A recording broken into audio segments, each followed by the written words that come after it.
किसान भाइयों अस्सलाम वालेकुम। मैं नईम चौधरी आपको अपने चैनल एग्रीकल्चर हब में खुशामदीद देता हूँ।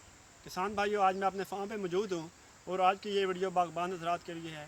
और आज की इस वीडियो में हम फल की मक्खी यानी कि फ्रूट फ्लाई के कंट्रोल के बारे में बात करेंगे और उसके अलावा इसके नुकसान के बारे में बात करेंगे कि ये फल की मक्खी किस तरह फल पर हमला करती है और किस तरह हमारे फल की पैदावार को और क्वालिटी को मुतासर करती है। दोस्तों, फल की मक्खी इस वक्त किसानों की सबसे बड़ी दुश्मन बनी हुई है, जिसकी वजह से फल की जो क्वालिटी है वो मुतासर हो जाती है, फल काना हो जाता है और फल का जो केरा है वो ज़्यादा हो जाता है। और अगर मार्केट की बात की जाए तो इस वक्त मार्केट में जो ज़्यादा रेट मिलता है वो एक अच्छे फ्रूट का मिलता है, जो देखने में बहुत अच्छा हो। अगर जो फल की ऊपर वाली सतह होती है या जो एक ज़हरी कंडीशन होती है वो अच्छी ना हो तो मार्केट में हमें उसका अच्छा रेट नहीं मिलता।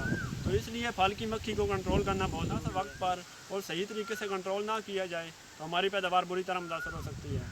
तो दोस्तों, जो फल की मक्खी है ये नुकसान इस तरह करती है कि जब ये मैच्योर हो जाती है और फ्रूट बनने का अमल शुरू हो जाता है तो ये फ्रूट में आकर अंडे दे देती है। अगर इसका मुशाहिदा किया जाए इसकी मक्खी का, तो इसकी मक्खी के आगे एक डंग होता है जिसकी वजह से ये फल को डंग लगाती है और उस डंग के दौरान ये फल के अंदर अंडे दे देती है।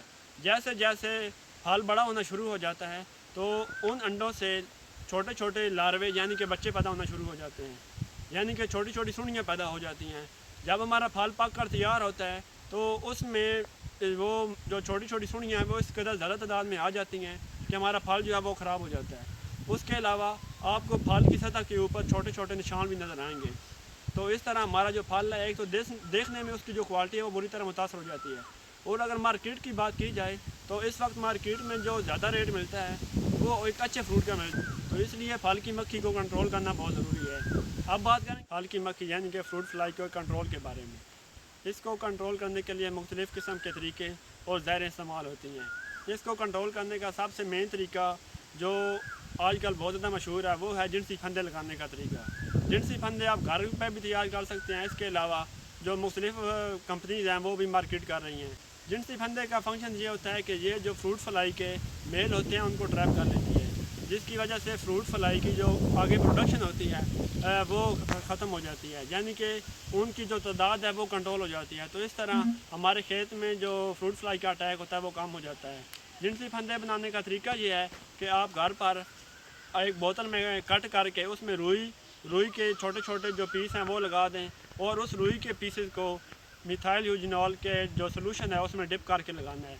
मिथाइल यूजिनॉल का जो सलूशन होगा ये फ्रूट फ्लाई के मेल पार्ट को अट्रैक्ट करता है। तो इस तरह फ्रूट फ्लाई का जो मेल पार्ट है वो उस बोतल में आके फंस जाएगा और जो उसकी आगे प्रोडक्शन है जो क्रास है वो ख़त्म हो जाएगा। तो इस तरह आप जिनसी फंदे का इस्तेमाल करके मिथाइल यूजिनॉल का इस्तेमाल करके फ्रूट फ्लाई को कंट्रोल कर सकते हैं।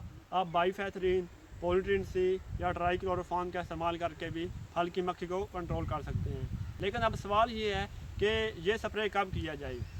तो दोस्तों, अगर आप देखेंगे तो अभी बूर है और बूर के बाद छोटा छोटा फ्रूट बनने का अमल शुरू हो जाता है। कुछ लोग क्या करते हैं कि वो बूर पर स्प्रे कर देते हैं, लेकिन जब आप बूर पर स्प्रे करते हैं तो फल की मक्खी के अलावा जो किसान दोस्त हशरात होते हैं, जो पोलिनेटर होते हैं, जिनकी वजह से आगे पोलिनेशन या क्रॉस का अमल शुरू होता है और फल बनने का अमल शुरू होता है, वो भी मर जाते हैं।